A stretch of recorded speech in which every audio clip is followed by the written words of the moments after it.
Good. Hi folks, thanks for coming today.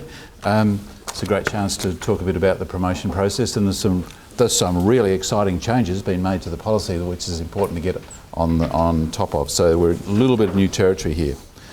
First of all,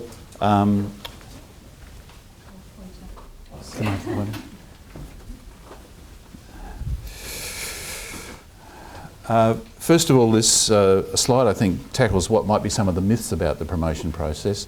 It is a merit-based process. There are no quotas or financial limitations on it. My heads of school shout at me when too many people get promoted because it does go straight to their budgets, but that is not what's driving the process.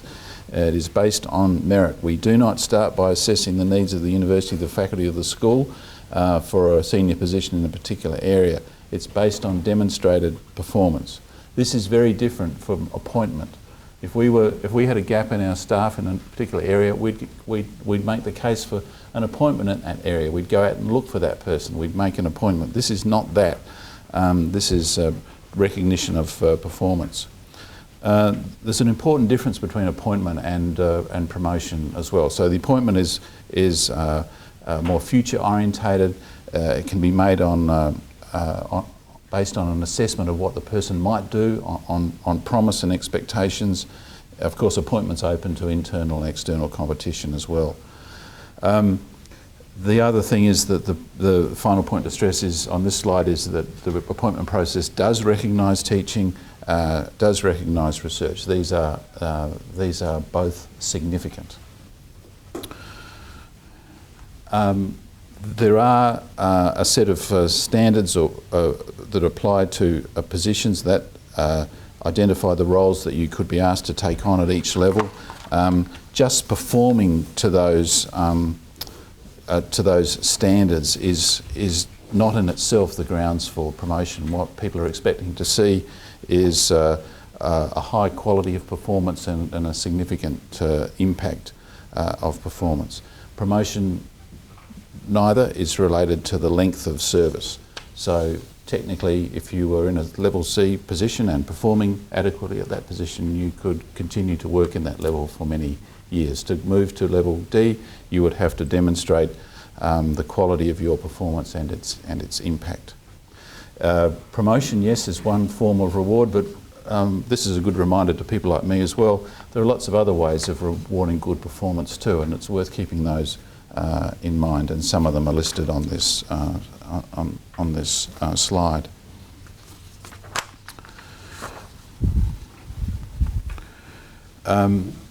This is a reminder of what's included, what is considered in the promotion process. As I mentioned, teaching and research are both considered.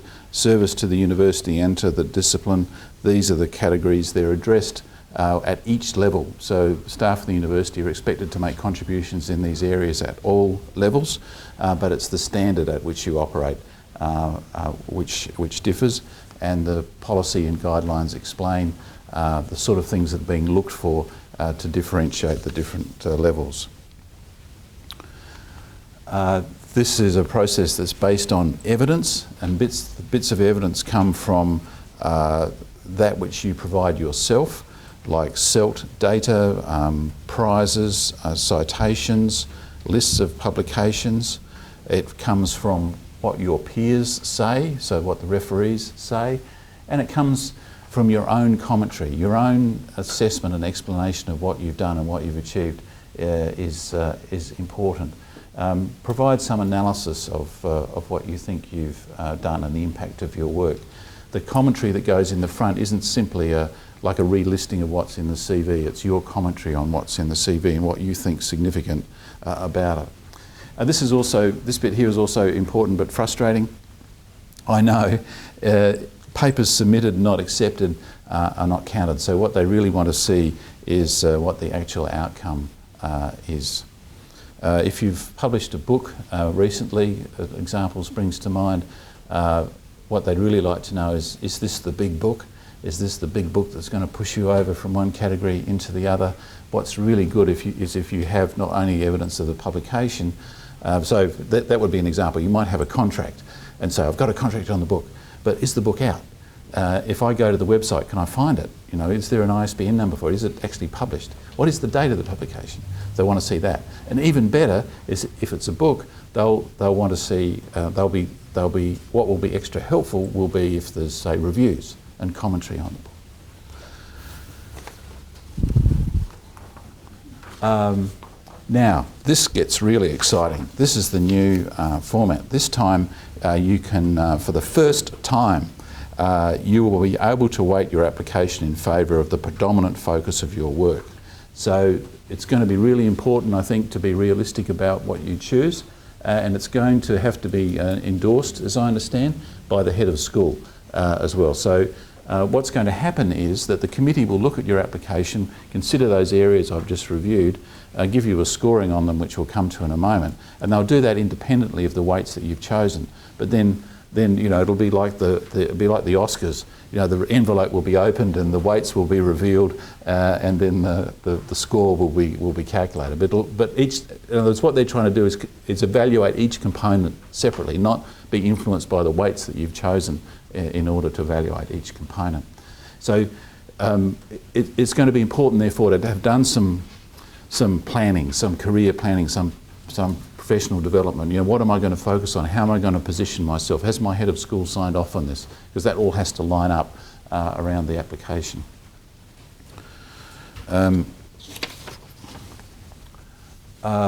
So general rules. The categories are going to be, those categories we looked at are going to be scored by each committee member on the merit of the evidence. There's going to be a score between 1 and 10. Kos, I think, has got some nice tables which show you the kind of concordance between the old rating system, which was based on letters of the alphabet, and the new arrangement, which is based on numbers. You'll have to get an overall weighted score of weighted average of 7 or above to be considered for promotion. Now, I think there's a really important message here about the evaluation of each of these components. They've got to be similarly demanding. So if you're going to go for the teaching weight, you're going to have to demonstrate the level of excellence in teaching that's appropriate for the level that you're applying for. So, you know, if you read the text that's in the current in the policy about research for, say, higher level positions, it refers to recognition, international orientation, those sorts of things. I'd expect that the same set of expectations are going to sit around the teaching option. In other words, what I'm trying to say is, if you're going to go for the teaching option, we are in a bit of new territory here, and you're going to have to make the case very carefully that you really are an excellent teacher, and on that basis deserve the promotion to the next level. There is an assessment in relation to opportunity. It is based on evidence. Wild claims are not usually very effective. They're not usually, not at all effective. The committee decides on your documentation. It's not an environment where there's advocacy involved. It's not where people sit around and push their own colleagues. It's a very strong culture in those promotion committees of looking at this from an institutional point of view. There are some constraints. You've got to get the thing in time. There are some sad stories out there of people who've missed the deadline. And it's really worth putting time into the application. There are other sad cases where you can kind of see there's some really good material there, but it just hasn't been brought out, and the committee's not confident to make a judgment because the story hasn't been told about how good the material might be. The odds are pretty good. These are the success rates. But I think, to be fair, there's a fair bit of screening that goes on beforehand before the application hits the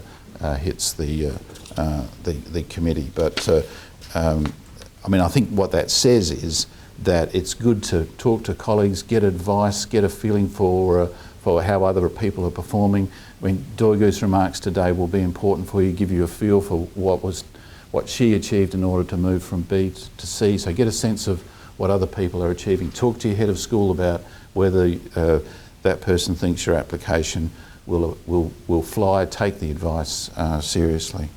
Because are there rules? What's the rule on reapplying? So if I apply this year and miss out, is there a constraint on applying again? No. No, you can reapply. So you're going to apply again next time? Yeah. Okay. not that I'm encouraging multiple applications, but it does mean that if you get some feedback which is helpful, that makes that little bit of difference, it could be worth having another shot. To talk again about the nature of the process, it is remarkably consensual. There is, on these committees, there is a fair bit of consistency. You don't tend to get much difference on the scores. When there are borderline cases, the panel does take it very seriously. They do come back. Don't worry if you think, oh gosh, my name starts with a letter of the alphabet that's going to make me first. I wonder if that's an advantage or a disadvantage. They'll come back to you, and they do very carefully just to make sure it's consistent. If someone's on the borderline, they will take the time. They don't rush the process. They're very thorough. They're not looking for reasons not to promote. It's not like it's not like a grant application process. What's the reason why we won't give this person some money? It's about, you know, how is this person's development going? Can we recognise it and reward them for that? There are discipline differences, and that's understood. I've been in committees where I've had to give a little talk about the strategy of people, publishing strategy of people in my discipline. Colleagues have taken that seriously, and then in that context have assessed the application in the light of the strategy that's common in that discipline. It's this sort of optimal presentation. You know, you've got to have some information in there, but not too much. You've got to have a reflection of what you've done, but also some commentary on it. So just a listing's not enough. Commentary is required, but not too much information. It's got to be accessible.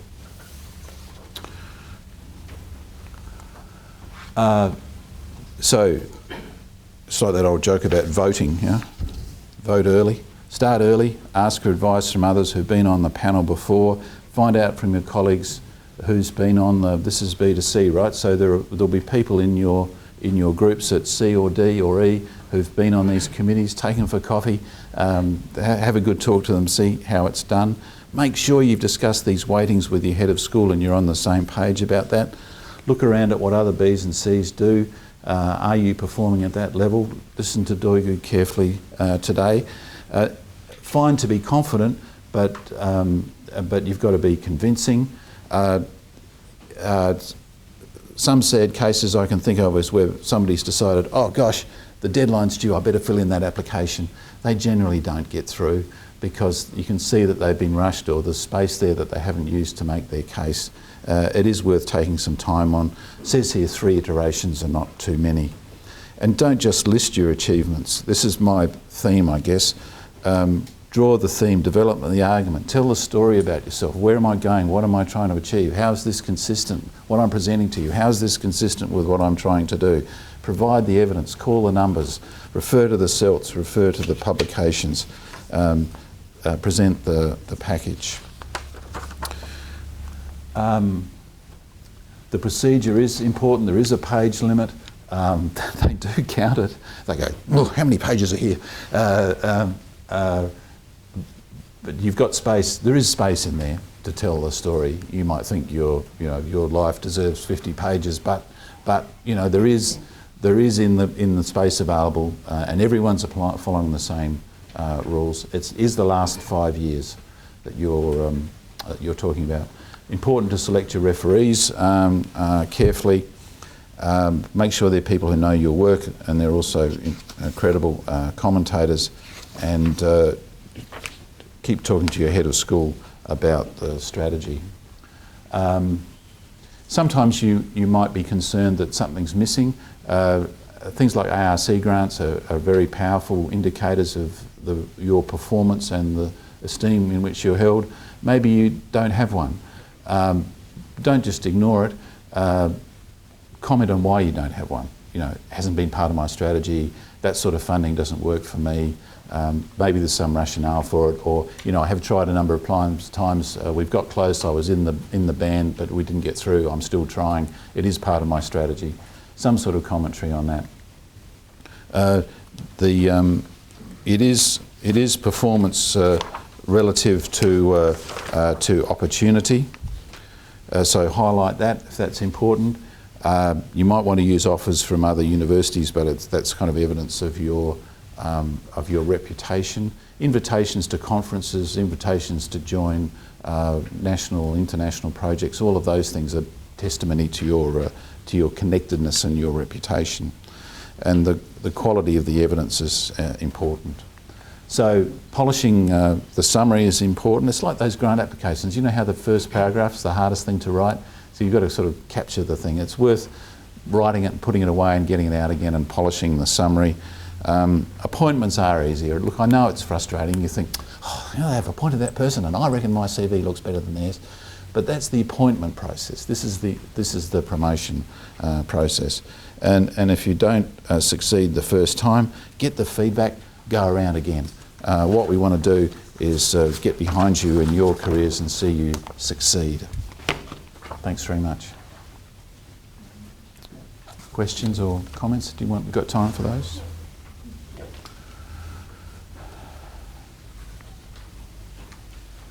Yeah, go ahead. Sorry, I'm quite new here. I've only been here for a period of 4 or 5 months, but I've been encouraged to go ahead for promotion. There's a bit of a mix-up in the appointment process and advertising and HR. Yeah, last 5 years. Last 5 years. So you still lay out the last 5 years, and yep. Especially, what I would do is look for some things you can point to here, just to make sure you're, embedded and connected, and how much of an important citizen you are and what your plans are. But yes, it's the last 5 years, right? I'll look to colleagues for any correction, but I think that's my recollection. So it doesn't matter if it's one there. No, the publications in the last 5 years are the ones that are, and the teaching, and the teaching. Yep. I did read in the new promotions policy that if you weren't successful this time around, that you could apply next year and wait for the year. So is that being paid? We'll come back to that because that's not to our attention. So That is an important point. Okay, I said earlier that we understood that you could apply again. That's an important point to clarify, and we'll get back to you with it to confirm that. Just wondering about your referees. Will it be external? I can answer that one question. Yeah, Kos. Yeah, I'll be speaking about the nuts and bolts in my presentation, but depending on the level, so level A is internal or external, and level B to C is external. And what about if they're affiliated, but not directly employed? Is that counted external or? They're not paid. Yeah. Credibility. Their credibility is important. Can they comment on your work? Are they familiar with your publications? The significance of them. I work closely with those who have got online. Yeah. Yeah. Just kind of follow up on that point, and probably talk about this later on, as you just said, but is it then good to choose someone who is somebody you closely collaborated for many years, or better to choose someone there's a trade. Yeah. So the question is, do I go with someone who's been my collaborator, or do I go with someone who's independent? The independent person who's knowledgeable about your work is going to be much more powerful. There'll be just the question about the collaborator and the closeness of the relationship. So would be how many, I'll get Kos to clarify later how many referees there are now, but if you can find someone who's familiar with your work but you haven't worked that closely with, I think that's an advantage. But if the most important thing is to have people who can write a credible reference about your work. Christopher, can I put a twist on it? A bit of an alternative to that. So if your collaborator happened to be high rep professor from somewhere else, and their capacity to comment on your work and where your work sits in the international context, despite the fact you've collaborated with them. Yeah, I'm not discounting it completely. So it hinges a bit on the way the referee report comes across the desk. So this person might say, look, I'm a senior person in this field. Yes, I have collaborated with that person. Let me make that clear up front. But I'm also familiar with the field, and my judgment is that this person is. That would be taken really, really seriously. So I don't want to discourage you from using collaborators, and sometimes they're the people who know your work the best, but they've got to understand that they've got to, what would be, well, check with Denise, what would be helpful is if your referees sort of establish their own reputation as well. And they, yeah. So I would argue there's a difference between your collaborator also being a level B versus your collaborator being somebody Sure. with a reputation in the field. So therefore it's prestigious that they want to Road test that choice with your head of school. Say this is these are who I'm thinking of, and they'll be familiar with how different types of referees will work, or with your. Yes, one external from B to C. You could balance it out, yeah. And head of school, of course. Yeah. Any further questions from anybody? How are the committee members chosen? The committee members chosen. Yeah. So I get a message and says, who do you want in this committee? So it's for different committees, people at certain levels, and you try and get a coverage of types of people and experiences. Yeah. So they will be in your school or across the faculty? In my case, no, they're across the faculty. Yeah. But again, those committees in my recollection work really well. It's a very collegial feeling in them. There's great respect for other disciplines. It's in some ways it's more powerful signal of your performance because of that mixture of people. Great. Sorry, there was one here. No question? I was just going to ask if there's anyone we can go to when we think we're almost ready for someone to look over and go, this is absolute tat. Because it seems, to say you might have everything going for you, but you're basically rubbish at selling yourself. It's a pretty harsh situation to be in. So is there someone we can ask? We recommend the head of school. And they're okay with that? I'd ask them first, and maybe if they want to send you to an experienced committee member, that might be that. Yeah, but I wouldn't be shy about asking for that support. Also on that note, some of the successful applicants from previous years have said what they did was actually meet with peers who were successful the year before and discuss their application and what they did as well. How did they find out who they were? Because in my discipline, there's not much. No. Many people. Yeah, if you contact me, I can go through last year's and years before you. That's, that's what we say. And there was a question in front. Yeah, I just wonder how does what kind of percentage of the weight of this head of school report? How important was that? The weights on the head of school report. The referees' reports are used to as a check on the information that's in the main body of the application and the material that you provide. Sometimes they're important for that extra bit of judgment about your international recognition or your status in the discipline where that's important. The head of school report is taken seriously, and we're in a bit of new territory because we've got fewer referees' reports at this level than we had before, but I would say that it's going to be weighted equally with the external report. But it's not something which is scored and added up. It's an input which runs across all those other categories. So the head of school isn't necessarily on the committee then? No, not necessarily. And if I was chairing it and the head of school was on the committee, I would always come to them last in the process. There isn't advocacy, as I said, but I would still come to them last. I just wanted to point out a few things. Sorry about the chair shortage. We only allocated a certain number of chairs. This is the... I'm just conscious of that. Obviously, we're recording this, and the recording will be on our website. So if you did come in late, you can obviously view or need to go early. You can view the entire presentation. And we also have packs available on the front for people who have not received that pack as well. Okay, so... Good, thanks very much. Good luck. So I'm going, while they're loading the presentation, I'm going to do something slightly in reverse.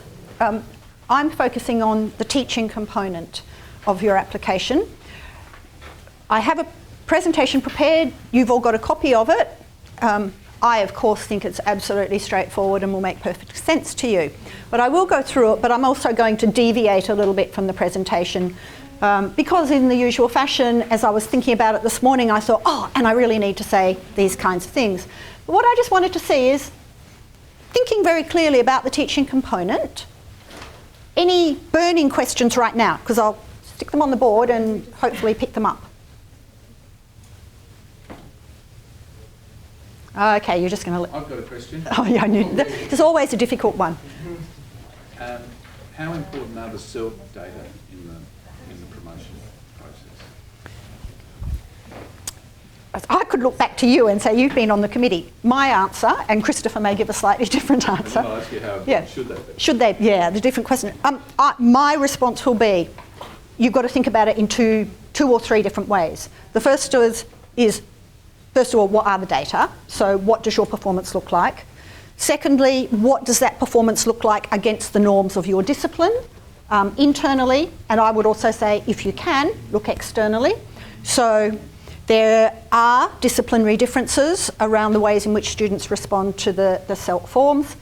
But I would also argue what is really important is not just saying, aren't I fantastic? Look at what students say about me. But what's really important is what do you do with those data? So when I get them, wow, that is so good. But what do I do with those data? Do I ask myself, why did students think that this component of my teaching or this component of my course was really good? What did I do there that made it different? What would I do this semester that made it different from previous teaching sessions?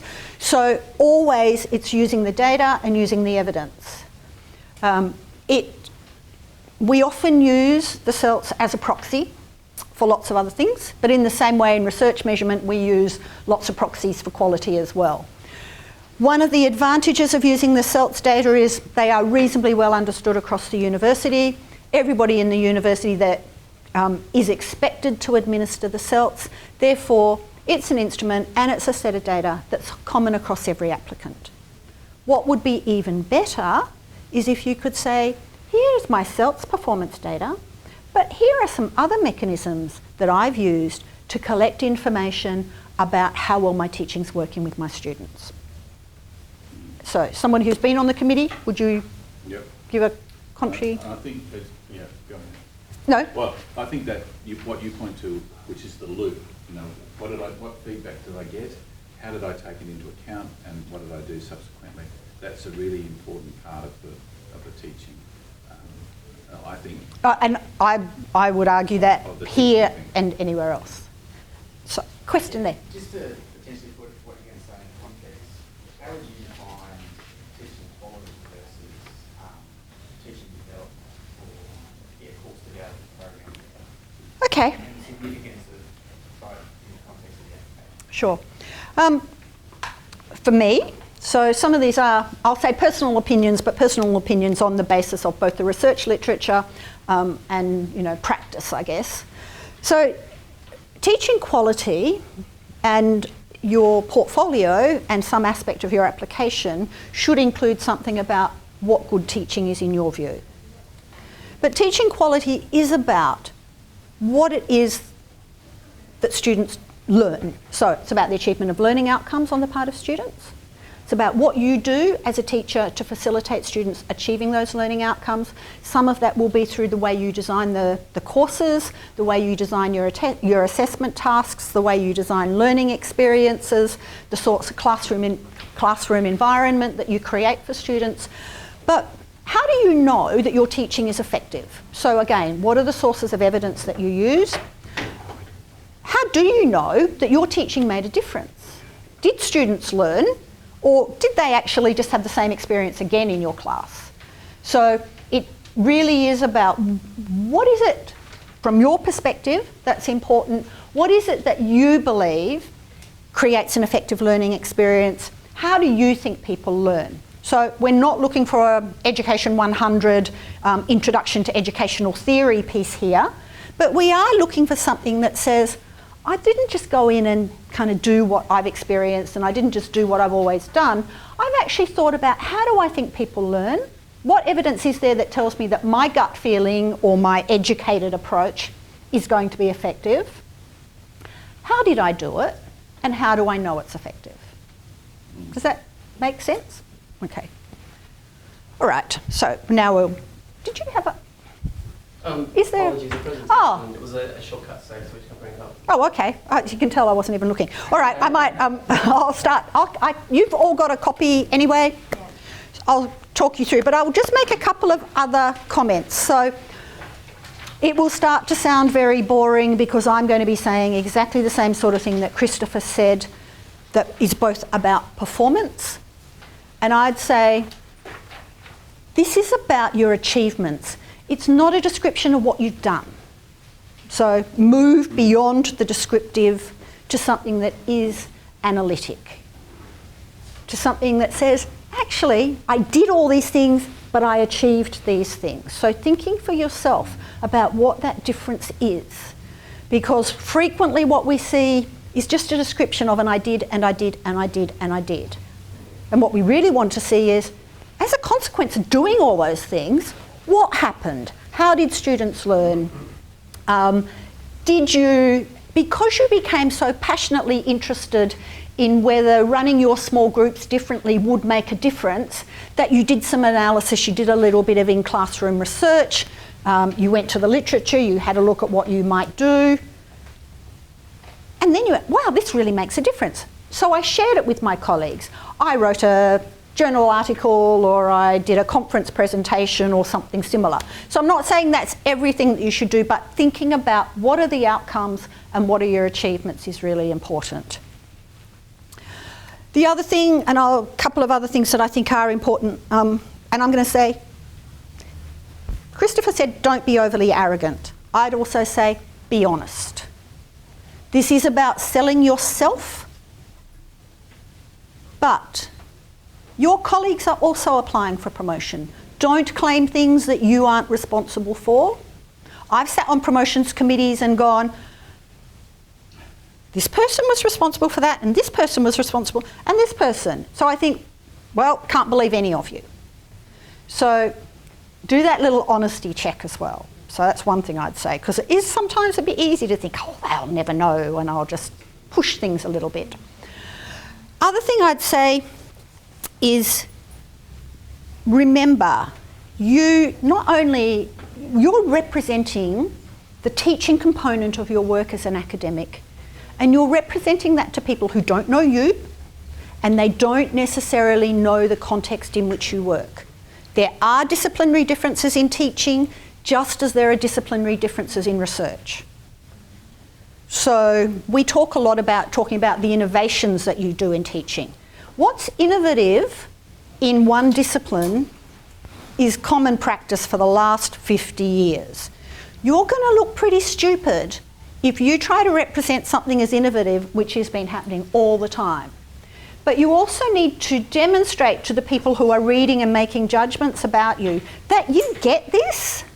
So you might be saying something like, well, I introduced, I'm going to say, problem-based learning in my discipline. Now, problem-based learning is really common in some disciplines, but it hadn't been tried before in the subjects in which I teach.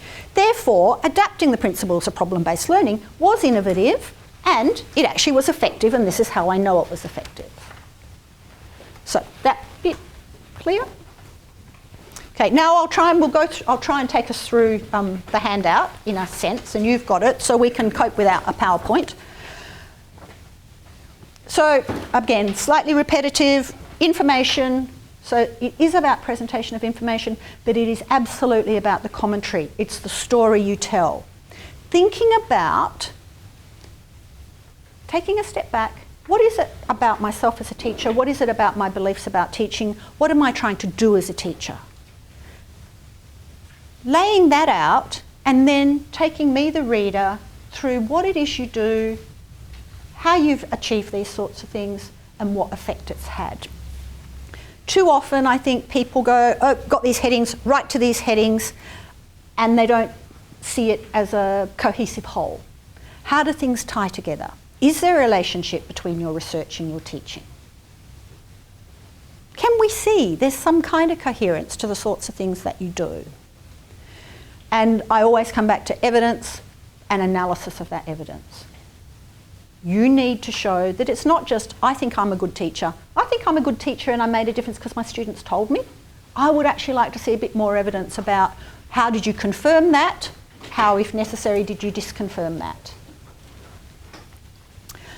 So you do need to provide information about your teaching, about the different contexts in which you teach, and at Adelaide, teaching also includes supervision.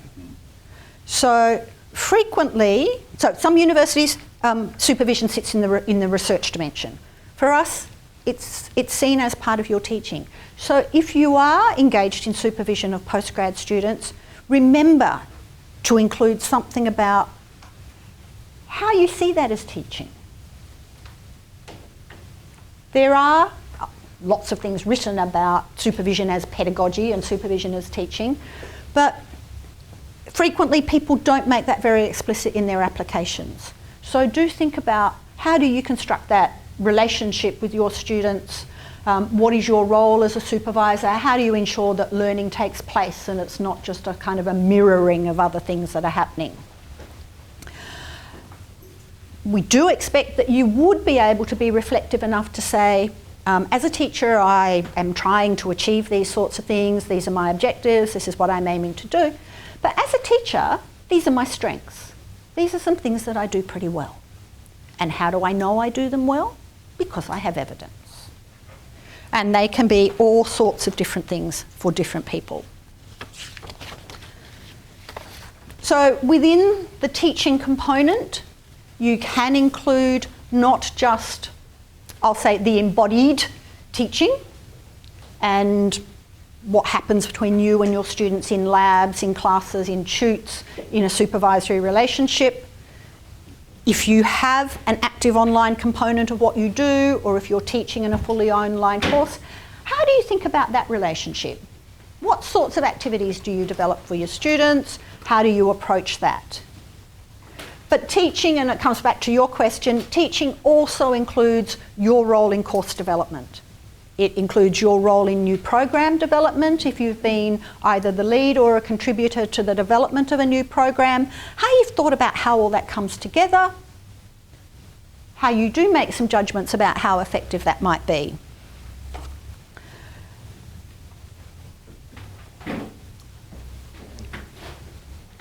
Fantastic. Thank you very much. And we'll see where we're up to.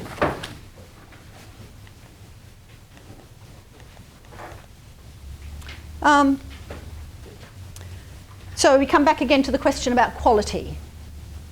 What evidence do you have about the range of teaching in which you engage? So remember, this is also about opportunity. So some people may be in situations where you're always the support person on a course team. Others of you might have had the opportunity to develop and show that leadership in a course team. What sorts of teaching activities do you engage in? Do you just do labs and clinicals? Do you do lectures, tutorials? Ooh, so lay that out, make that clear. And then, why are yours well thought through, effective, and quality? Do they, and again, some of you who have some familiarity with literature in higher education and higher education teaching, or teaching in your discipline, will link back to, you know, I'm embodying the principles as outlined by Findlay, 2005, in the teaching of economics, or something similar. Don't forget assessment. How do you think about assessment of your students' learning? How do you use students' performance on assessment to inform you about how well those students have learned? And always I'm going to keep coming back to, what do you think the relationship is between what you do as a teacher and the learning that occurs for your students? Thinking about what is your role in that relationship. Where do the responsibilities lie, and how do you ensure that you meet those responsibilities? I mentioned a little bit about leadership, and again, often opportunity, depending on your context, on your school situation, on your department. You will have had more or less opportunity to step up to some leadership roles. Remember, leadership isn't just being tapped and saying, we want you to lead a course team.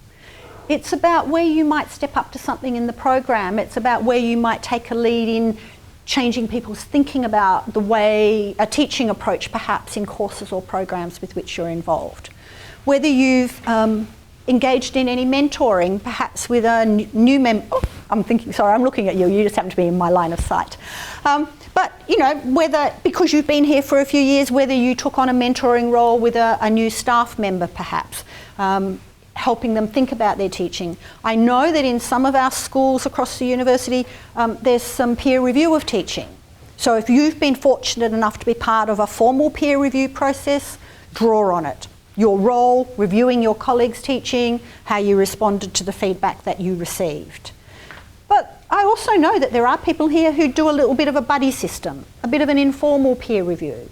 So again, I have lots of experience with people and I did it myself. Get a colleague to come and have a look at your teaching. Give you some feedback on it. How many of you have done that? Okay, so some of you, yeah. Remember, talk about it. What made you think about doing it? What's been the benefit? What did you learn? How did you use it?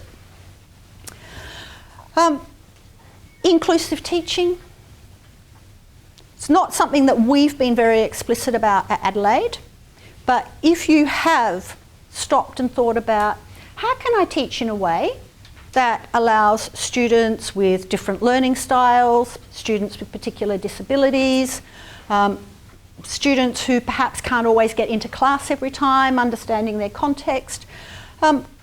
How do I take into account different perspectives of students if they're coming from a slightly different socio-cultural background? What have you done? Have you done anything? If you have, include it, provide evidence of how it works. So I talked a bit about evaluation data, using your peers if you've got it, using students, any other techniques by which you've collected information about the quality. So some people will get a colleague to run a focus group perhaps. You might do some really systematic analysis of student performance on assessment tasks, looking at all the different sources of evaluation and feedback that are available to you. And of course, if you've initiated some of those sorts of things, talk about why you did and how you use them. I think Christopher and I both talked a little bit about that reflective practice. Don't just go, yee-haw, I got great student feedback. Why did I get great student feedback? How could I make it better? I'm often disappointed when I read people's applications and they just go, oh, my student feedback's really good. And I'm thinking, yeah, and it can be better. What can you do? Where might you want to do something different? But it's also perfectly legitimate to say, I tried this and it didn't work. And this is what I did as a consequence. It might be, well, students told me that my lectures were really well organised, they were nicely structured, they were clear, they understood what they were doing, but they didn't give me very good feedback on my small group work or tutorials or something. So this is what I did as a consequence of that. These are the sorts of changes that I put in place. So you don't have to present yourself as perfect. Showing that you've worked on something where perhaps things weren't as great as they could be is good. We've talked a bit before, and Christopher certainly referred to recognition. So invitations to teach, present or publish. I'd say outside your discipline. So if you're doing something and somebody from one of the other schools in your faculty says, oh, we've heard about what you're doing, share it with us. But certainly being invited to another institution. And there are people who will have been invited to act as a consultant, come and do a review of the way in which we've introduced PBL at our school or something. So they're certainly legitimate. But I would also say, don't just say, oh look, people recognise me, this is recognition, I've been invited. Did you learn something as a consequence yourself? What difference did it make? If you acted as a consultant for another school or for a faculty in another university, did they take any notice of your advice as a consultant? Were you responsible for them changing their approach to teaching or their approach to assessment? So think again also, it's in the same way you would if you were thinking about research, what's also the impact of what you've done? So I can say, I've been in universities long enough to say, there once was a time where that top point would have been a really difficult thing to deliver in learning and teaching. But the world has changed significantly. There are grants, there have been internal university grants over the last few years. Australia has had a really healthy system of externally competitive teaching grants. If you've applied for those successfully, not only getting them, but again, what's been the impact of those? So not just the university gave me an internal teaching grant and I did this. Did anybody else pick it up? Did it get adapted by somebody else? Has it been picked up as mainstream practice? What did you learn from it? Similarly, university teaching awards, school teaching awards, national teaching awards. We are having more external proxy measures of quality, but they're also certainly recognition of your engagement actively in teaching and thinking about teaching in a scholarly way. If you've made the decision to go on and do a grad cert in higher ed or a master's in instructional design or some other qualification in teaching in your discipline, absolutely include it. In the same way that we consider supervision in the teaching category, examination as well. So if you are frequently being asked to examine theses, absolutely include it. But also, don't just say, and I've examined 5 PhDs in my field and 10 master's theses. What do you see your role as an examiner is? So remember that you're pulling this back into the teaching, thinking about teaching again. So again, if you've had any opportunities, if you've taken the lead, sometimes coming out of grants, sometimes coming out of activities, to either participate in, to lead, to set up, to establish, anything that's around the professional development in relation to, it might be teaching in your discipline, it might be a particular teaching approach. More and more we're starting to see perhaps it's actually the application of a different technology into teaching in your discipline, teaching in your school.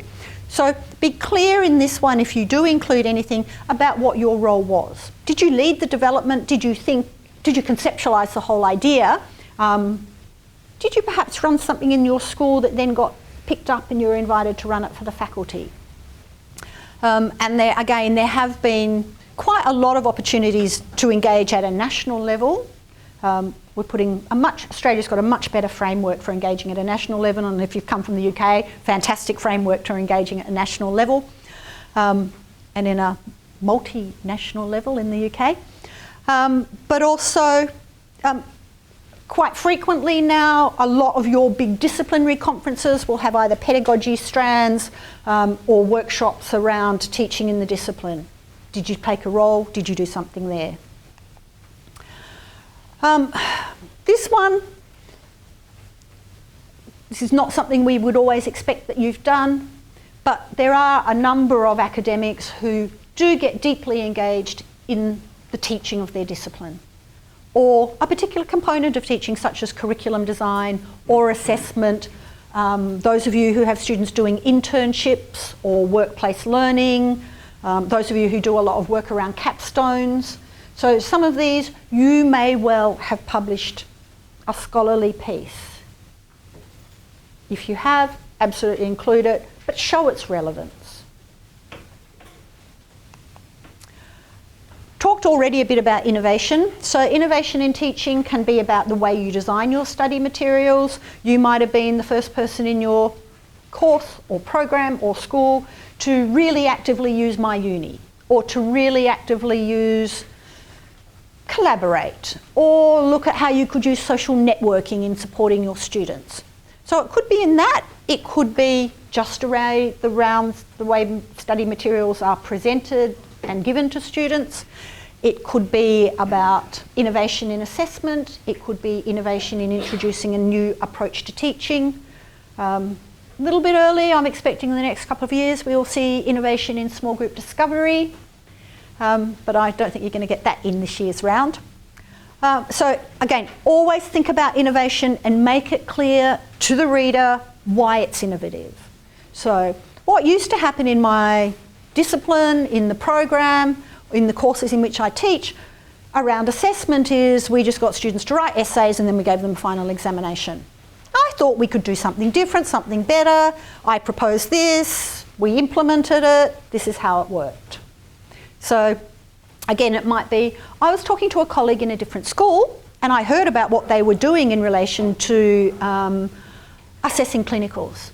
And I thought we could apply that to the labs that we do with our students. So I introduced this. So innovation doesn't have to be something completely new. It might be taking somebody else's idea and adapting it for your context.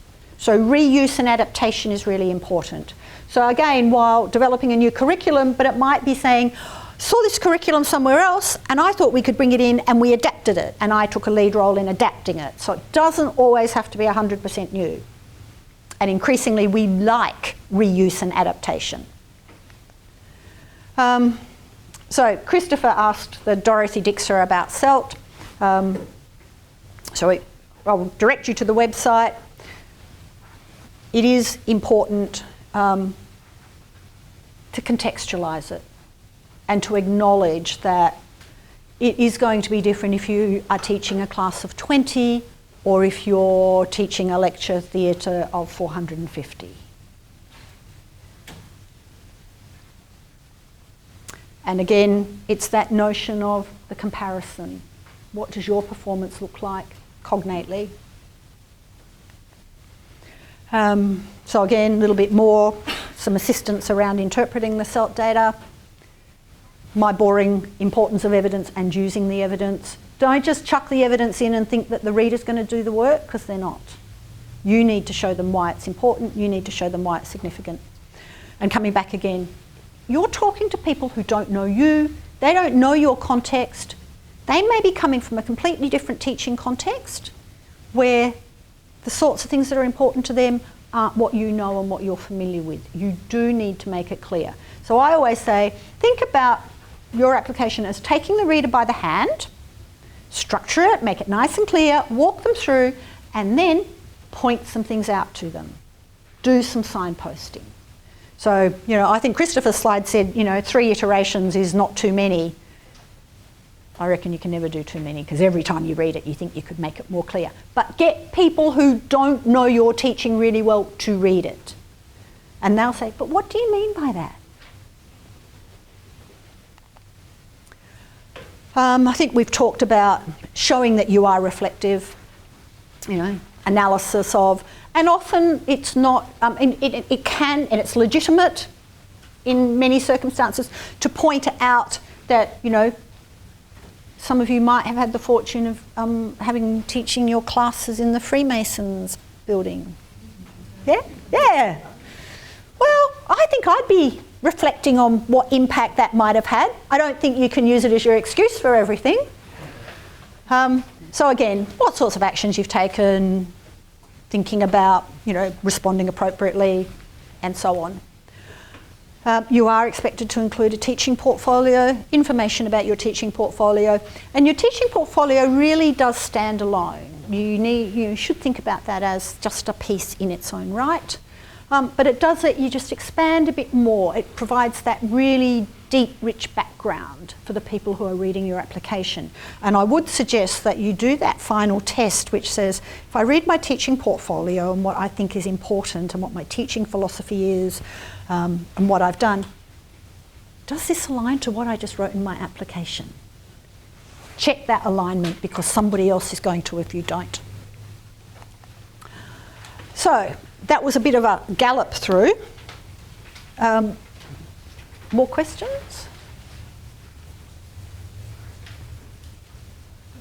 Yeah. Nuts and bolts with the teaching part of the application. I understand the course development and things are included there.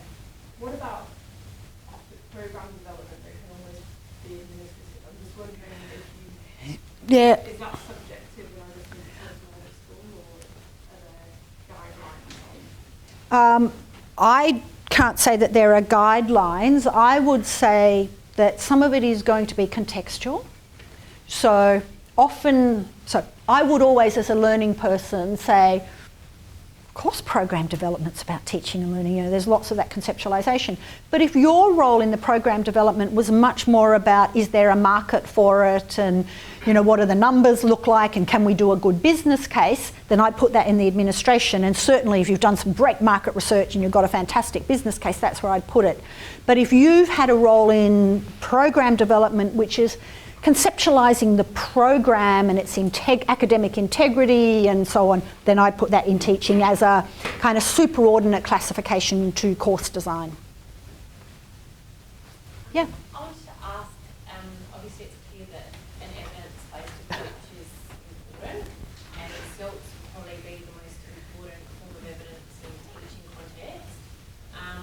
So when we're weighting, because it'll be weighted out of 10, you're teaching, it will be an 10 and it will be finally weighted based on what you decide for your head of school. But if you have outstanding results for the last 5 years, and that's would that give you, say, like a 5 out of 10, and then the rest will be based on how you frame a good argument and say what you did with those results, and what weighting is the result in itself? That's what my question is. I can't answer that, and I don't think that decision's been made. No, actually that's a very good question. I've not had that question before.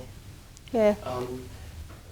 But I think it's going to many of your points. It's actually the whole package. I don't think the CELTS was, in my experience in those meetings, the committee meetings, they don't just focus on the CELTS. It's actually more about the evidence and the background behind that. In some ways, it's almost been, what I've seen is a check that what you're saying is actually shown in the CELTS. But we'll come back to you on that as well. That's a very good question. So if I can, without kind of taking this one too far, I would be very surprised if people ever explicitly said, and if you get a score of this in CELTS and you get this kind of weighting. That's just not the way we would ever think of using them. Everybody recognises they're a proxy, but they're one that's across the piece. So again, every committee I've ever sat on has always said, okay, well this is good, but hey, everybody in that discipline, school, gets these kinds of things. So what is it about this person, that makes things different? Well, and how have you reflected, how have you used it? So fantastic if you're getting really great CELTS. That's great, and people would say that is great. But it's just a tiny part, in a sense. Yeah. Yeah, I'm not sure of the previous questions too, but is there a concern around double dipping if you're citing teaching and learning publications in the teaching side of your application? Because obviously you're going to want to list those in the research side of the application as well. What's the deal with that? Well, I would always say, don't try double dipping, because it doesn't work and people don't like it. So you would need to make a decision. So much tougher. So if you're in an education school, it is a really tough one. So you do have to say, well, my discipline is education, higher education. This bit is research, but this bit is more scholarly. So you need to make the call about where you think those, if your discipline isn't education, but you've also been doing some scholarly work and you do have some publications, is to think about what you want them to count towards. So can you use them to construct a coherent story about your research profile? Or, like some colleagues of mine, is there kind of a strange division, which is I do this research which is absolutely clinical, in the lab, in the field, but I'm also really interested as a teacher in what's going on in my teaching. So I've been doing these sorts of things as well. And not everybody does kind of scholarly investigation of their teaching. They may be theorising how you do work integrated learning in a better way, or how you help students learn more from a lab experience. So some people, it's quite a clear distinction. Others, you need to think about where in your discursive argument about the complete picture of you as an academic does it fit. Yeah. I've just got two very quick questions. One is if you're undertaking the role of, say, the PGC postgraduate coordinator, even temporarily, where does that fall? Does that come within administrative or teaching? My answer would be no. I was going to. It depends on what you're doing in it. Yeah, okay. So again, if you're the coordinator and really all you're doing is allocating tutors and that's administrative. But if you said, well, I'm doing it in an acting role temporarily, but what I've done is I've got the team together and we've rethought how we're going to give feedback or how we're going to create class experiences, then I'd put that bit in my teaching. Okay. And very quickly with the sales, banging on again about the fact I'm not from here, and I have no sales scores and no sales data. I do have some feedback forms that I'm trying to get my hands on from the UK. If they've still got them, I don't know. I hadn't kept hold of that stuff because I guess I've never understood the significance. Is that going to be a huge issue? Again, I think this is, while it is your last 5 years, it's about opportunity. So to say, in the time that I've been here, I've been very good and I'm collecting other evidence, etc., etc., etc. So you're absolutely about opportunity. I probably wouldn't do too much about, well, in some other places they don't do this kind of stuff because people might say no. But yeah, so if you get something, that's great, but if not, just say, don't have these, but since I've been at the University of Adelaide, I've been doing this and I've been doing whatever else you've done. Just to come back on that point, so Lisa Van Roof is the administrator of promotions in my team, and Lisa was saying that you have seen that. Yeah, when people haven't had results, it's other evidence of feedback. Great. Any further questions? No? Okay. Oh, good. Thank you very much. Okay. Yeah, so before I start my talk, let me introduce myself. I had my PhD in USA, finished in 2007 and joined University of Adelaide. And 2012 I applied for a promotion and got it last year. So last year I was sitting where you are sitting and I was very nervous because I thought it's a very intimidating task to write all these things and think about my teaching and everything. So it's quite scary at the beginning, but once you sit down and start thinking about it, it just flows. So that's my main advice. Just don't procrastinate and start early and start to outline your first draft and then start filling in and reviewing and rewriting a few times, getting feedback. So that's the main, very important. So the speakers before me already talked about showing evidence is very important and you have to have critical reflection and a story about your achievements. So I'm not going to go over the same because you already got the message probably. So in this talk, I'll talk more about how I structured my portfolio. So you might get some idea at least or inspiration about how to start writing your application. So this part I based on my own application, so if there was any changes this year, just remind me. So first you have to download the form obviously from the HR site. So there's an application form, and in my time there was 3 referees we needed. 1 external, so I picked my PhD advisor because I just graduated 5 years ago, so he is a very important name in my field. So as an external referee, I thought it was an appropriate choice. And 1 from my head of school and 1 other. And you also nominate a substitute referee in case one of your referees have some excuse not to send it in time. So let your referees know in advance, even before you finish your draft of the application. Just email them and let them know so they can start thinking about what to write. So there was a 25-page limit of your portfolio, which needs 4 pages of commentary on your achievements and a CV. This CV is different than a regular CV. It has to be tailored for the application, promotion application. I'll explain these in more detail in the other slides. And it's teaching portfolio up to 6 pages, cells of 2 semesters from the last 3 years, list of publications, and other stuff like funding list, etc., whatever you want to include. But all of this has to add up to 25, and you shouldn't exceed that limit. So, commentary on achievements. This is, I think, the most important part of your portfolio, because this is where you sell yourself and really make an impression. So you have to address 3 of the 4 categories. Teaching, including supervision, is a compulsory category. Scholarship, research, and creative activity is another one. And you pick one from below. 3rd category, administration, service, and leadership in the university. And 4th one is professional activity, including service to the community. So I picked the first 3 categories because that's where I showed. So I didn't have much input for the 4th category, so I picked the 3rd one.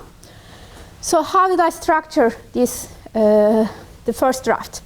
So, of course, you have to have a critical reflection on your performance in all these categories, but before all that, just start outlining your achievements.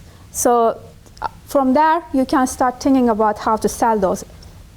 So for my teaching and supervision, I've started with a short paragraph explaining what my teaching philosophy is and what are the outstanding points of my teaching. So how can I be distinguished from other lecturers in terms of my teaching? So, and I have to show evidence, of course, of these points. For instance, I use technology, or I try to address student adversity, diversity, etc. So those are the, I just mentioned all those outstanding points before I get into more detail. So after that, I talked about course development and delivery. Here I picked one course and explained it really well, wrote a nice reflection on that course, so you don't have to explain all your achievements in all the courses you're taught. Just pick the one which outstands most, where you had most inventions or improvements. So I picked an undergrad course for that, and I also tried to fit my improvement of the course. How does it fit in the general objectives of my school? So my school had a program restructuring at that time, and we had certain guidelines in my school. So I tried to relate my course development to my school's general vision for the program.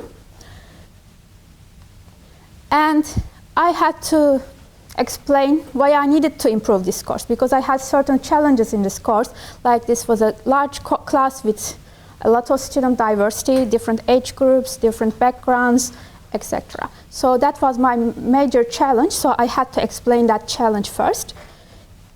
And I got into how I faced those challenges and what methods or new innovations I came up with to deal with those challenges. So that's how I improved the course development and delivery. So I started explaining those. So all this has to be presented in a very logical and concise way. So it's not a story. You are not writing a storybook. You are trying to deliver a message in a very clear way, right? So you have to be very to the point and use bullets if you want, or make separate paragraphs for each different idea. So make your argument very easy to read and your message very clear. So after I explained how I improved the course, I got into showing the proofs of those improvements, for instance, SAT results, feedback, whatever other proofs you can present. So explain those proofs and make a reflection on those proofs. And also, when I was explaining this, I used bold letters for the keywords that matches my salient points of my teaching. So I relate my course development to my beginning story of my teaching philosophy and my teaching style. So that's what I basically devoted most part of my first category. I guess I spent like 1 page to give this message. And then for another half a page, yeah? Sure. Sure.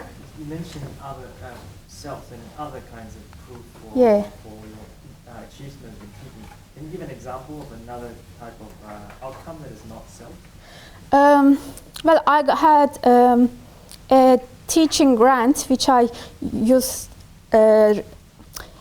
So I developed some online tools for this course, for instance. Then I had special survey or a special CELT, not the regular CELT, to get feedback on these online tools from my students, for instance. I explained that and how this impacted my school's overall use of technology. Could I give advice to my colleagues about using these tools? Those kind of things. And then I briefly explained other achievements, for instance, any teaching grants or teaching projects you just led. And of course, it's not enough to just name it. You have to tell why you needed that grant, or why did you start that project, what's the need for it, and what kind of objectives you had, what kind of success you achieved. And if you were involved in program development, for instance, I was the undergraduate program coordinator. So I explained a little my role in that as a leadership in program development. So supervision, I wasn't involved in supervision too much in my school. So this is just, you don't have to perform best in all possible categories. So because I was more involved in research and admin side in my school, I had a low supervision load. And I explained that I had a small number of co-supervised students because my area, my field is too theoretical and not many students want to work with me, basically. So I am generally picked as a co-supervisor, not the main supervisor. But to balance that, I get more active role in other parts of my school, like I carried out level C type of administrative duties. So I had to explain that story here. So if you didn't have the best performance in some area, you have to explain why and say, there is a reason why I didn't supervise too many. So I gave the story for that as well. So that was the teaching supervision part of the commentary. I think I devoted like 1.5 pages on that. And for scholarship and research and creative activity, I started with a paragraph which explains my field, what is my research area, and then I emphasize what is my contribution to my field. So what kind of open questions did I address, and what kind of contributions did I make to my research field? So how is it useful for my field or for the society in general? What unanswered questions did I answer? So I wanted to emphasize my contribution in that way. And after giving that qualitative explanation about your impact in your field, then I started mentioning the achievements or the indicators of your success. For instance, number of publications. So when you are saying, I did publish 3 papers, 10 papers, don't just say that. You can say how many of them were solo, or if you had co-authors which are well-known names, mention that. So even though ERA rank is not very, I don't know whether it's still in use, but I did use 2010 ERA ranks for the journals. And if some of my publications were in a top field or top general journal, I mentioned that. So just mention these in a line or two. And if you get a lot of citations, you can mention how many citations you get for a particular paper to show its impact in your field. And if you received grants, mention that, of course, here. So, for instance, I didn't have a grant, so you can't get promoted without a grant. But I explained why I don't have a grant as well, because my work is very theoretical. It doesn't really need money. So I didn't apply at the beginning. But in my 2012 actually, I started thinking about how I can cooperate with another colleague from a different field perhaps to make it more applicable and attract a grant. So I did apply a grant in 2012. I explained my application, even though the result wasn't out yet. So explain your story why you don't need a grant, or you didn't apply, or if you didn't get it, why you didn't get it. So you don't have to have a grant, but you have to explain why. And for other indicators of my contributions to my research community, I mentioned the international conferences, the top ones in my field, and if I attended invited seminars or workshops, or visited universities as a visiting scholar, or invited people to my school, and top journals I'm refereed for. So all this can be mentioned here. And of course, when you mention, just emphasize what's the importance. For instance, if you presented as an invited speaker in an important university, you should emphasize it. So that's what I included in this section. For the administration section, I looked into the committees I worked for my school, but for each committee, because of the space restrictions, you have to be very concise, so you can't go into too much details, but still I explained the role of the committee, my tasks, and how it contributed to my school or my university. So what was the significance of the work I did? So I did explain all these. And if you did take other roles in your school, for instance, maybe you were in the recruitment committee, or you were in an conference organization or an event organization, explain all the leadership roles or involvements in your school. And after I explained all these, even though this, this category is on administration, the fourth category, which was per service to the community, right?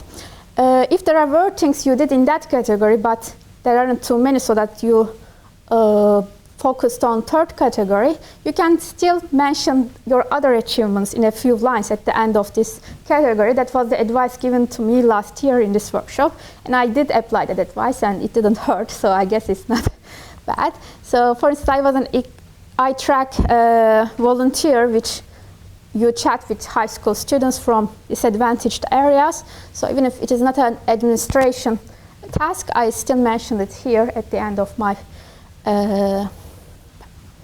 page. So I was also an eco-leader, so I mentioned this type of other but volunteered stuff here. So once you cover all the categories, you finish with a short summary, a small paragraph, maybe 4 or 5 lines, which generally wraps up the main message of your achievements. So that's what was in my commentary. So the CV, I tailored it to the promotion application. First, I started with my background, a short section for that. Then I had 3 sections. Section 2, teaching experience. This matches the section 2 in the commentary. So here I enlisted all the institutions I worked, what was my position, was it full-time or continuing, etc.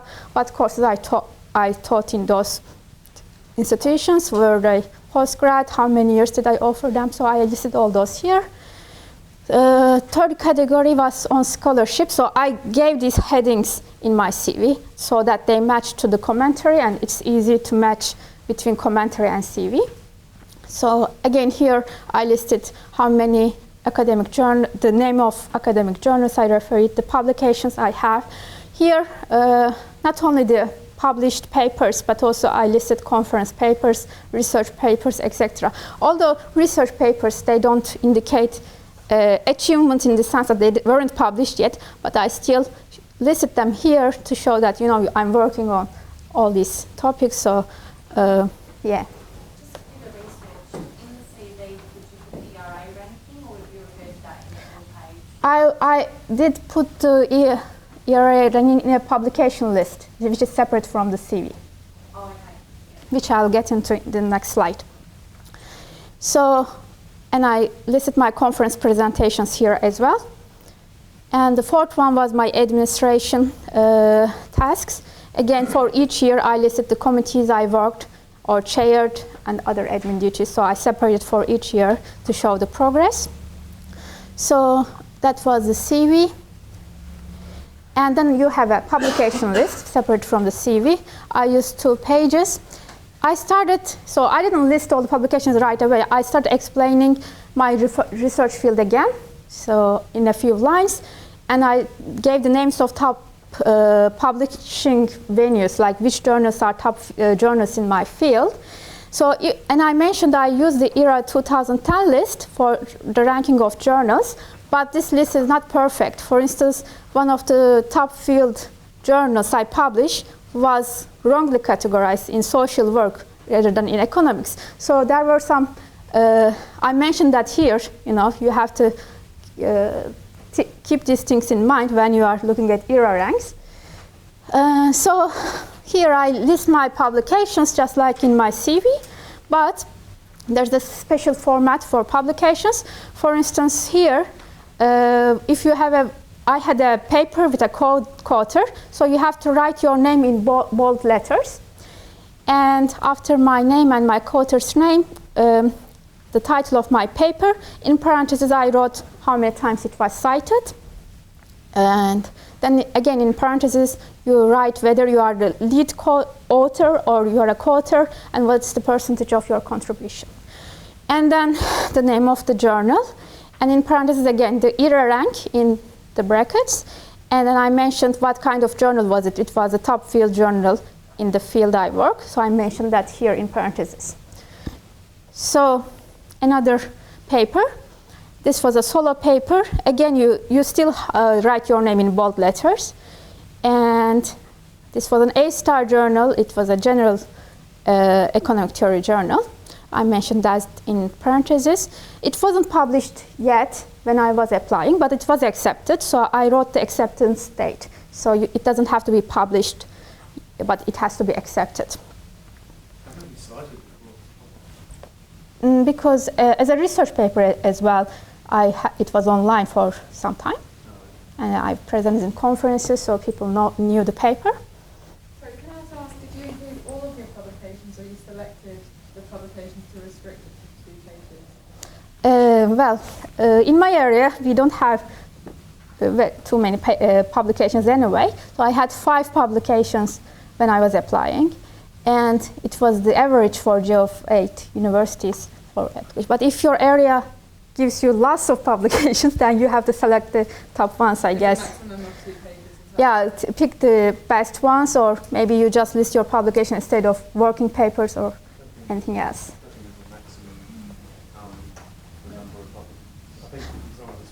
Yeah, 15 pages, is that right? 15 less 6. 25. So everything has to add up to 25. 6 on teaching portfolio, 4 on commentary, and the rest is everything else, right?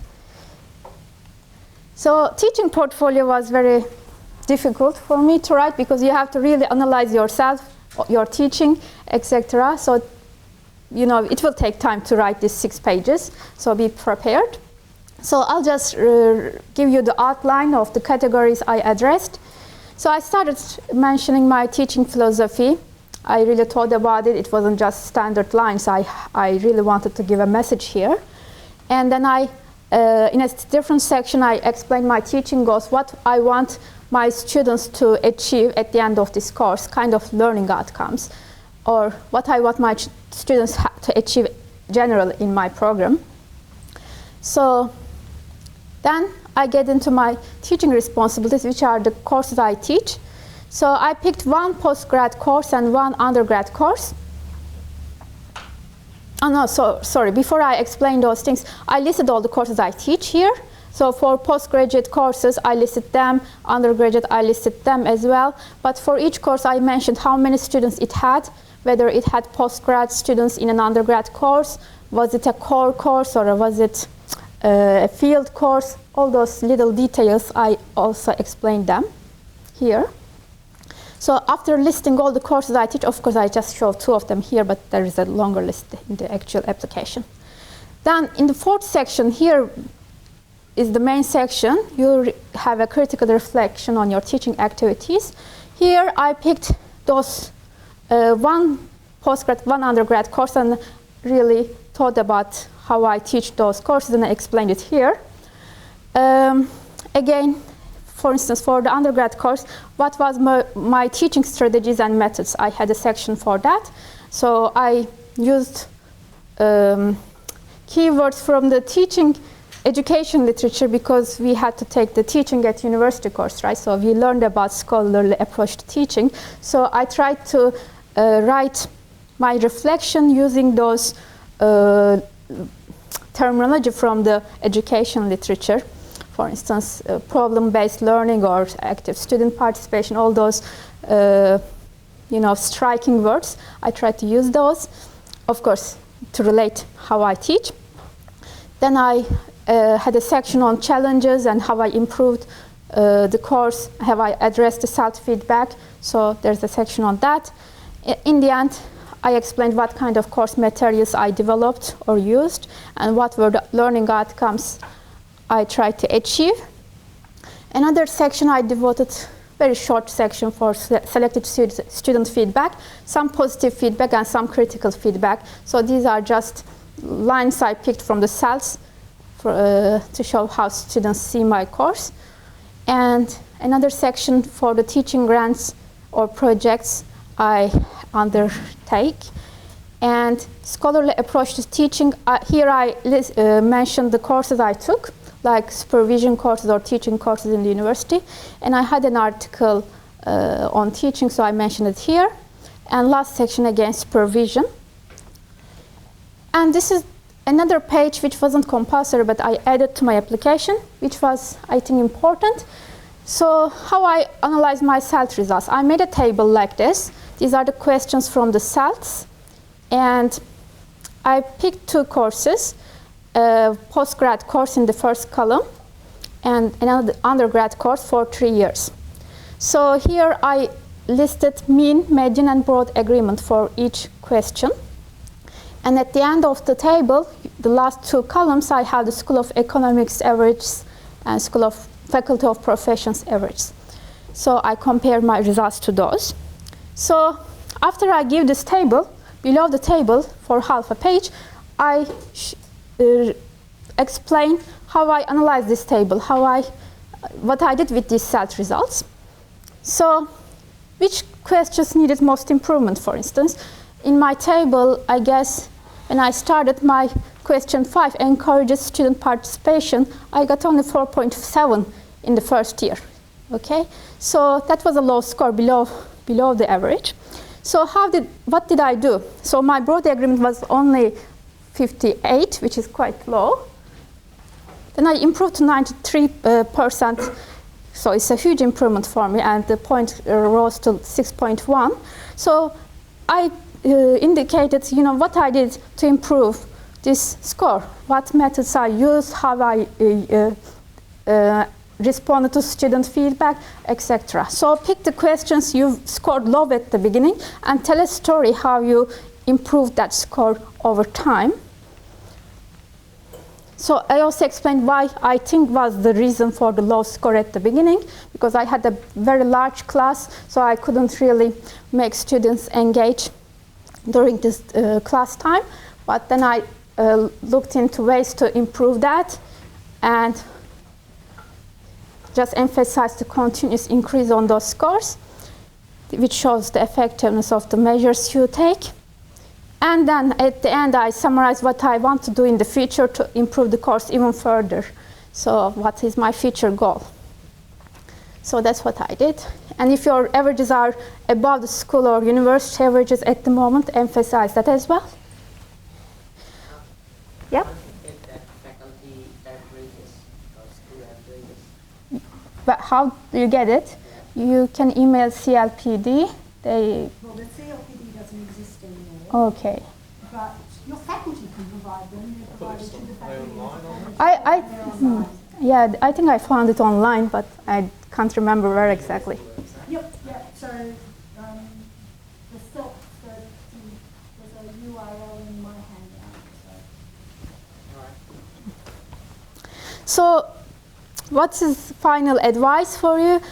Start early, even if it's scary, just sit down and start to write your first draft. First draft can be just outline of your achievements. You don't have to get into the stories yet. Just outline what you want to mention, and then start working on it again and again. Since there will be a time when you think, okay, this looks good enough, then give it to a colleague or your head of school for feedback.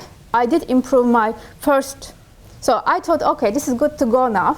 Then I went to my head of school and said, oh, you should do this and that. So I rewrote it once again, just before applying. So getting feedback is really useful.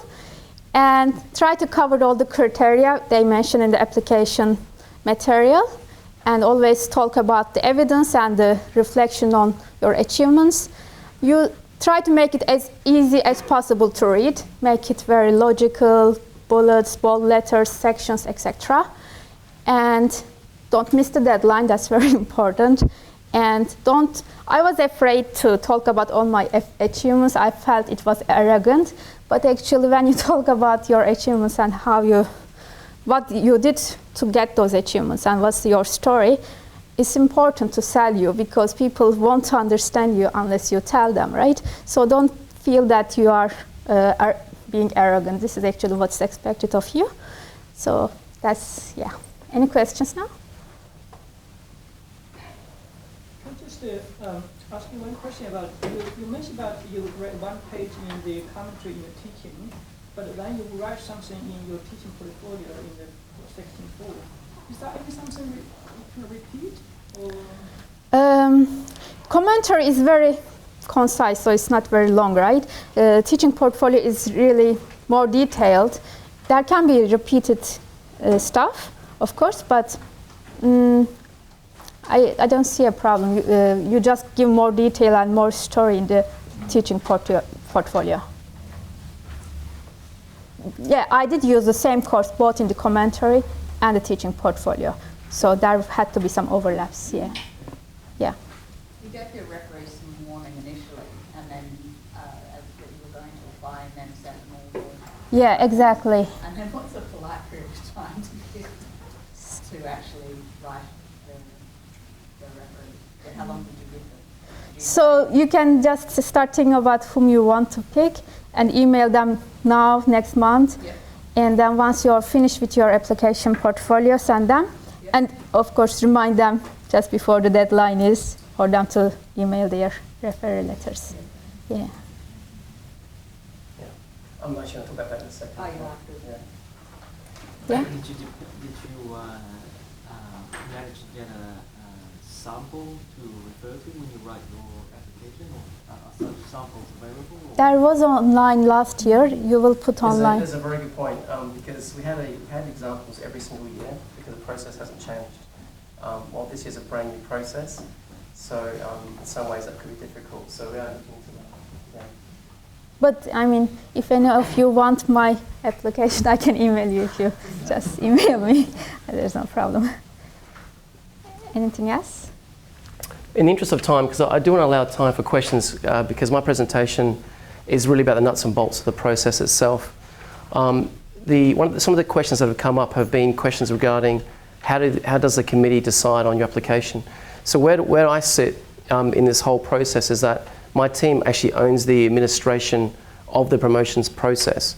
And so we police that, we guard that, and make sure it's ran very well every single year. Lisa does that as her full-time job.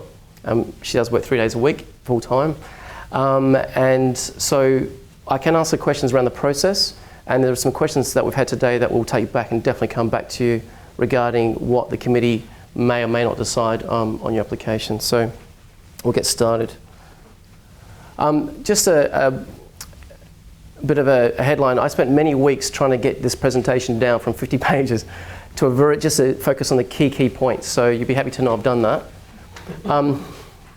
So the presentation, the objectives I'm trying to get to today is differences between the old process and the new, the important key improvements, weightings and categories, which are obviously brand new, and also where to find additional resource and support. I'm not going to speak about this too much. It's about the context of the new process. So basically, the new procedure, it upholds the integrity of the academic promotion process, as you'd expect. But this is a key change, which Professor Christopher mentioned, was that it introduces weightings that gives you academics a choice to weight their application in favour of the predominant focus of their work. Yes? Does that commit you to the future? Like, say, for the last 5 years, I've really focused on my teaching, my research has lapsed a bit, I want to do research for the next 5 years more predominantly. Does claiming a promotion on the basis of teaching sort of commit me to stay with the teaching? I'd say absolutely not. No. Lock you in for life. And also the beacon of enlightenment from the Vice-Chancellor, it does actually reflect that in the sense that we will need to find ways of recognising and rewarding staff who wish to contribute more to the teaching than research. So some of the key improvements to the promotion application process. What I've done here is put the, obviously, 2012 in red and 2013 in blue. So this is one thing that I need to really stress because it's a very big change.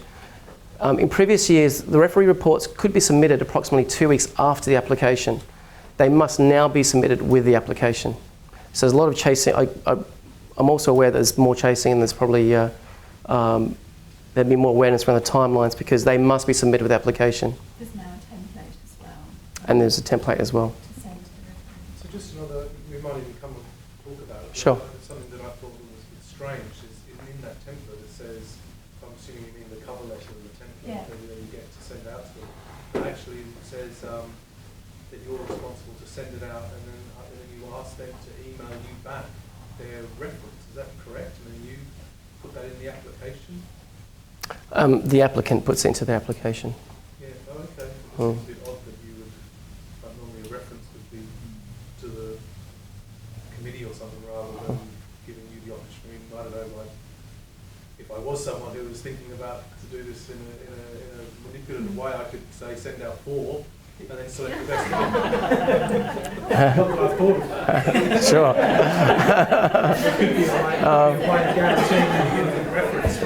Sure. I must stress I had no input into designing the process. I'm just going to make sure it's done very well. That's my job. So it's us though that are responsible for sending it out and getting it back. Absolutely. And we get to see what they write about us. Yeah. Yeah. Okay. Yeah.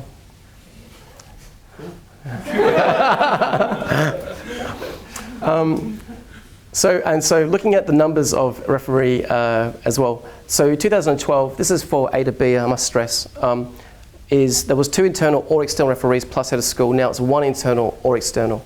So there's one less reference. Looking at the B to C, exactly the same, except instead of 2 referees, one of which must be external, it's now just 1 external referee. And head of school, of course. I'm aware that this is not a workshop for C to D or D to E, but it's similar changes. So looking at title holders, there's another big change for title holders this year. So title holders, applications accepted for level B, C or D in 2012. Now this year, there's only applications accepted for level E. And I will go into how you can apply if there's any title holders in the room. Once again, referee report must be submitted with the application.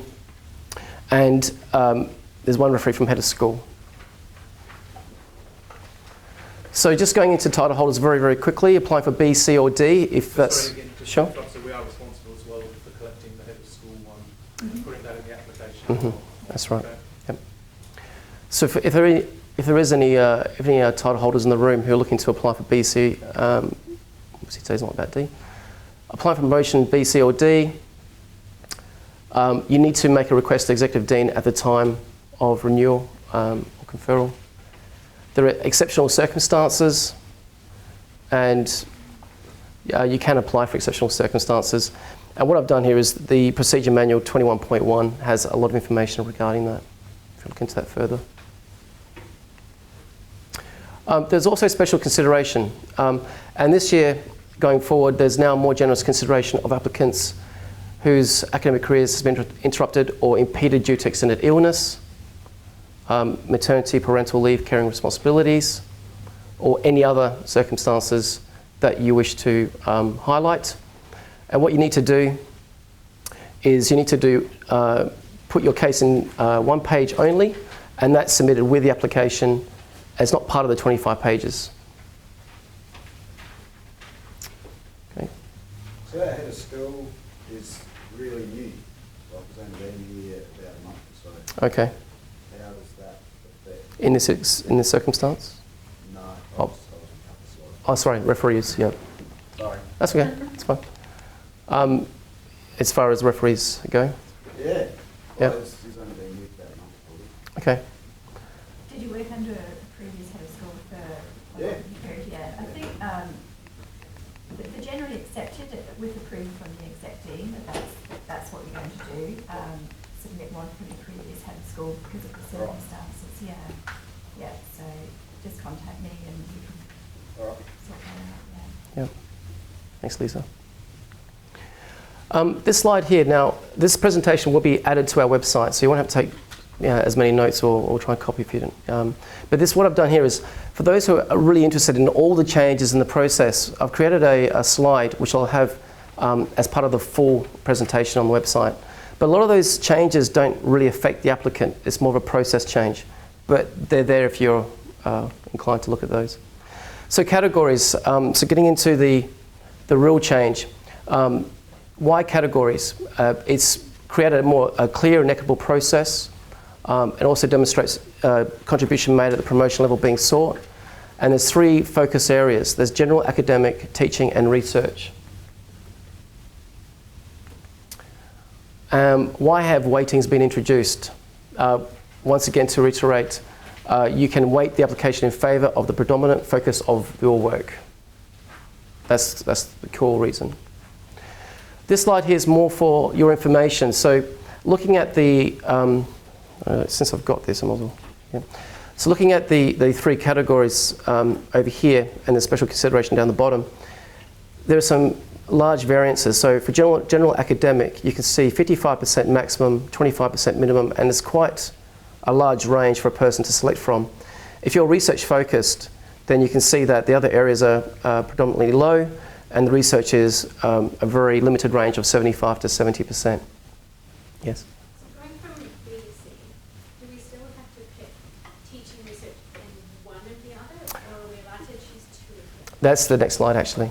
Perfect, yeah. Can I just ask something on this, though? Sure. I'm sorry if this is a really stupid, ignorant question. But the general academic, research-focused academic, teaching-focused academic, is that something in my contract or something I literally get to choose out of this list? You literally choose exactly what you want to do, yeah.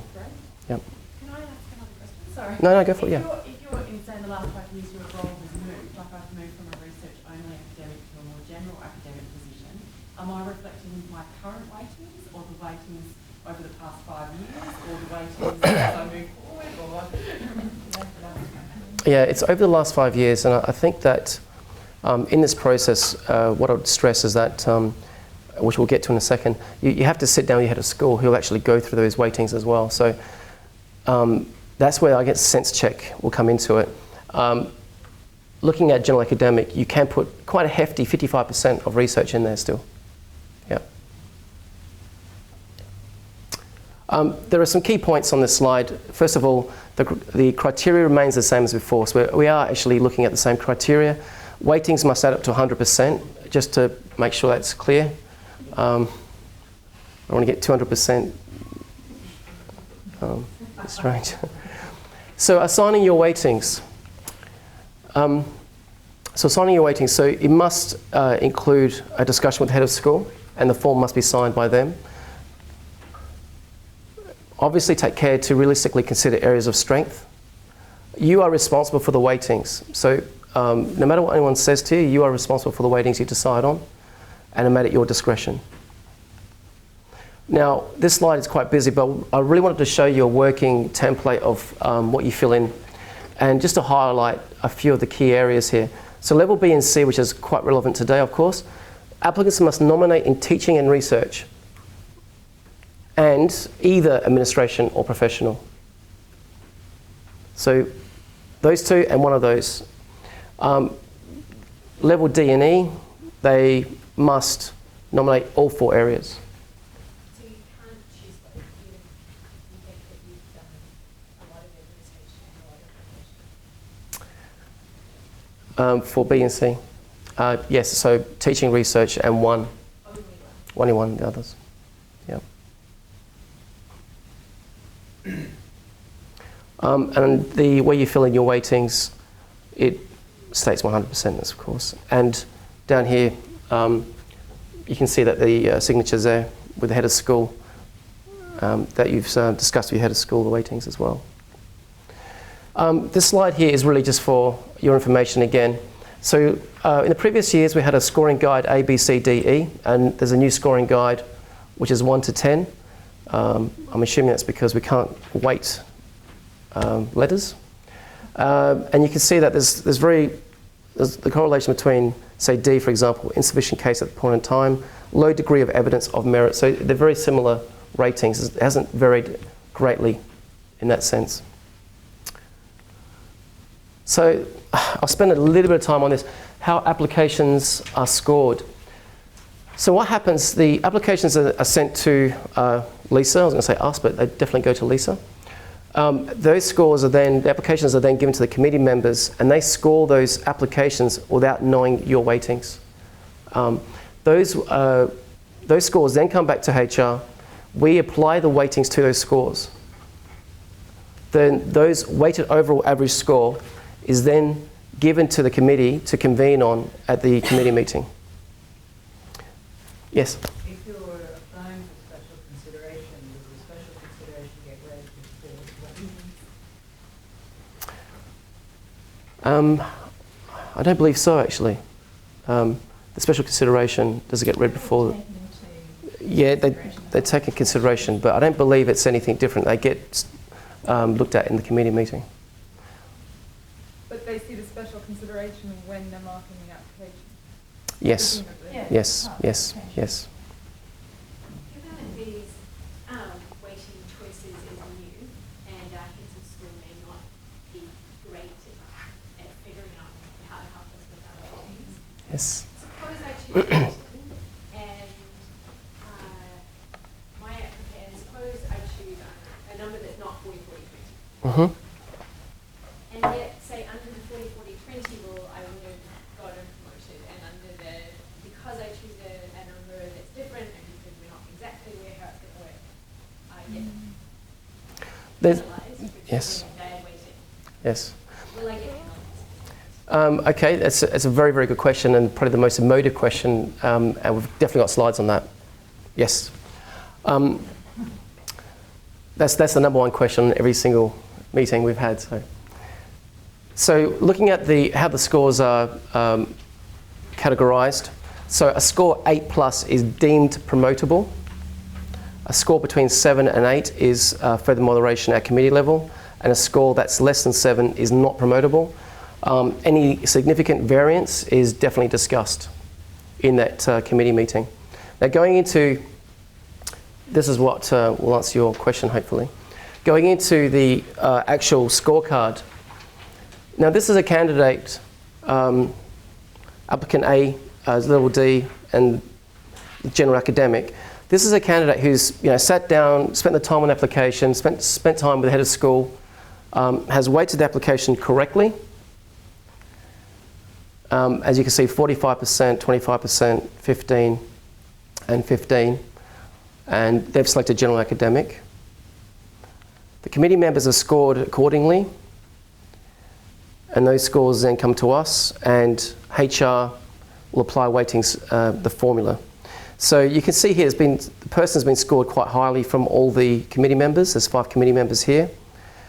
This score has been generated by us, and at the committee meeting, this scorecard, or a very similar template, will be given to the committee, and they'll actually see this, and they'll see the weightings as well. So, and in this occasion, this applicant's got 8.1, so they're deemed promotable. There is still a discussion around the application. And the reason for that is because if a committee member, one for example, gave 5 out of 10 for teaching and everyone else gave 9s, there'll be a discussion as to why that happened. So that's not automatic either. I'm not saying hopefully that this would happen, but Sure. say it did, and you got 5 for all your teaching, but you were a research-heavy person and selected, say, 10% teaching, 70% research, the rest administration, and the rest you scored pretty well, not highly, not even. Sure. Your weighted result means you're promotable, but are they able to drag it down again because at the end of the day the teaching is Well, this is the process is supposed to be equitable and fair. And so in that instance, if you selected, if you weighted your application to research, then that's what it's based on. Now, where the scores may change is, as I was saying, if somebody's given, well, say 2 committee members have given 5 out of 10 for teaching and the other 3 have given 9s, then there might be a big discussion as to why that is. that's an internal question, isn't it, within the committee? Exactly. So the other 3 might decide to make it 7, and the other 2 might decide to make it 6, and it may drop below 8, but they still make a discussion around that. Rarely do you see that variance. Rarely do you see that. Now, what I've done to demonstrate the change in weightings, the same applicant has not weighted themselves properly. So what they've done, they've given themselves 20%, 20%, 40 and 20, as opposed to 45 and 25. However, they've scored the exact same way from the committee members. And so the overall weighted average score is 7.9. So they've actually dropped into the discuss bracket. They're not deemed promotable. However, the committee would see those weightings, and then in that committee they may say, look, this person's really underdone themselves in teaching, or I'm going to bump my score up to 8 or bump up to 9, and you decide I'm promotable. So this is indicating we should pick weightings that are based on the stuff that we're good at, not necessarily what reflects the portion of our job that we're spending. That's bizarre. Well, the weightings really should reflect evidence. Yeah, but suppose I'm good, and suppose I have lots of evidence and I'm a fantastic researcher. But research is actually really a small part of my job, amongst the weighting. And so, but I say I put 55% on general academic. I'm still under the general academic category. I get lots of weighting on it, but maybe I do suck at teaching, but even though that's a huge part of what I do, and I teach 10 courses, Sure. it's not going to count. It's going to help me not count. Which I wouldn't have thought was the goal of the process. Yeah, is it to weight our strengths rather than our time? Well, I think a lot of people yeah, the message that's been coming across very clearly is that it's weighted towards your strengths. Yeah, absolutely. And as I said, like throughout the application process, ultimately you'd like to have discussions with heads of school and peers and colleagues, and you get to that weighted score.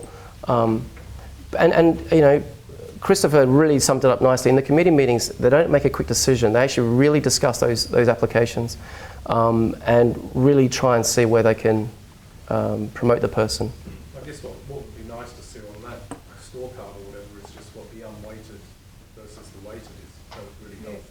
That would really help the committee members go, well, has the person stuffed up the way that they've weighted themselves? Well, they will actually... It's not immediately obvious, is it, unless you present them with 2 cards. Sure. But the weighted scores here will be seen in the committee meetings. Will we see the weighted No, but what I mean is if you presented them that card and then the one where there's no weighting, then they would see the two like the outcome with no weighting and the outcome with Oh, I see what you're saying. So the two variances in there. We've all been working for the last 4.5 years under what we thought was a promotion strategy of 40-40-20. Sure. Sure. And obviously most people fall into the general academic category. Yeah. What I must, looking at time here, because we're going to get pushed out of the room, one thing I will state is that all this information will be on the website, but Lisa does answer all the questions, general inquiries, which we'll come to that right now actually. Sorry, I'm trying to speed through. I've just put this here as an example of someone who has weighted themselves accordingly, but the scores are relatively okay, but you can see the weighted average score is 6.8, so they've actually fallen below the promotable or deemed promotable stage. So resource and support. What forms do I need to fill in? Where can I find the policy procedures and other material? And who can I go to get general inquiries answered? I assume most of you have seen this, but if not, I've spent a lot of time with Lisa developing this toolkit on our website. And you can see that I've tried to keep it very, very simple, straightforward. So we've got B, C, D, E tabs at the top and title holder. Key dates, of course, the workshops are here, plus a call for applications. Every document that you need to fill in is in that column right there. So whatever tab relates to your level, that's all the forms that you need to fill in one spot. If you're interested, there's a guidelines, the policy procedures, and other material. Examples, as we discussed, we're looking into that, and also the committees are being confirmed at the moment.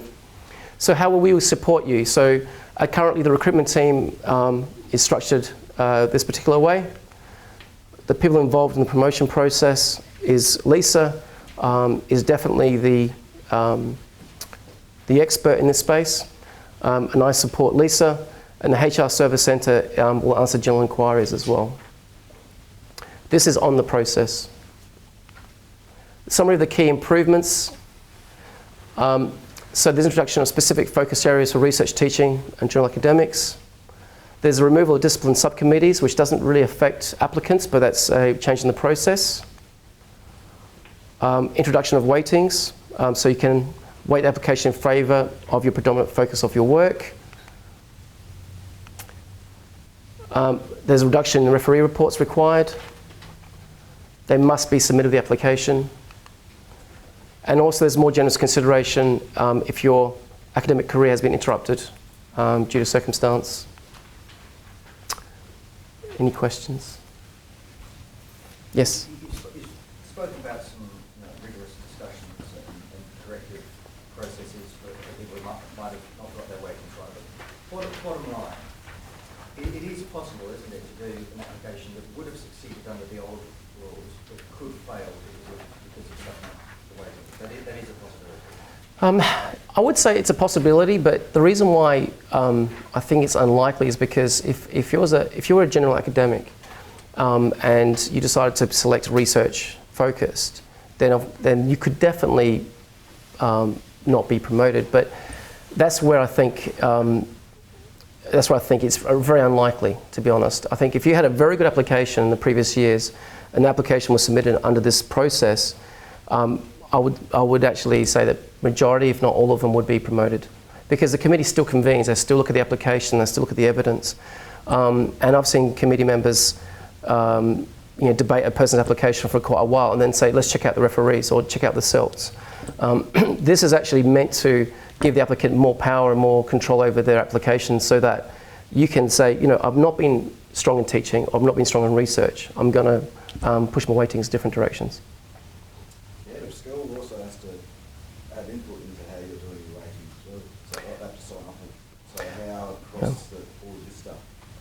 The heads of school, so that's a good question. So what I've been doing with the consulting team in HR is actually teaching them and training them up. So they go to heads of school, so heads of school are aware that next week onwards there's a possibility that a lot of people are going to ask for their time to go through weightings.